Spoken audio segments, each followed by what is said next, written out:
especially in developing countries, with the promotion of monetary laws, not only in Sri Lanka, but in other countries as well, I think there is an attempt to basically govern Sri Lanka from outside Sri Lanka.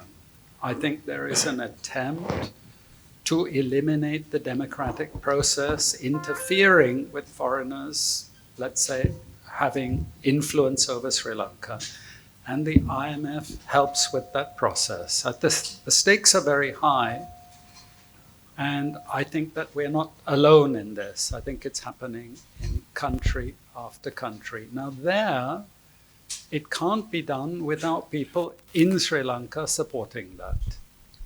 And I think that's where you have quite a number of organizations who are actually funded to promote this type of thinking.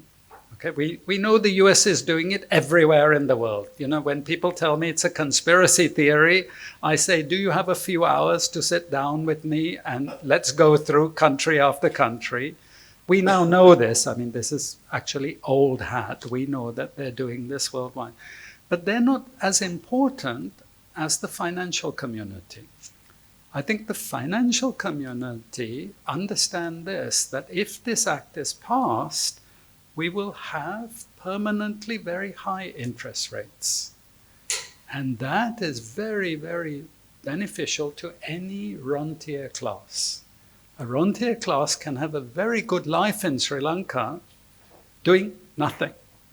You know, just simply sitting there and drawing their 30-odd% and possibly even 40%. You know, having their dollars offshore and just borrowing and, you know, living a great life. So there is a strata of society that also supports this monetary law act. You know? But the business groups, I think, are confused because the way in which it's marketed is we're just trying to stop all this corruption which has taken place in Sri Lanka and is damaging business, okay? Which I don't think anyone is going to disagree with, you know? I mean, everyone knows it's the case, but we're going to throw the baby with the bathwater, as it were.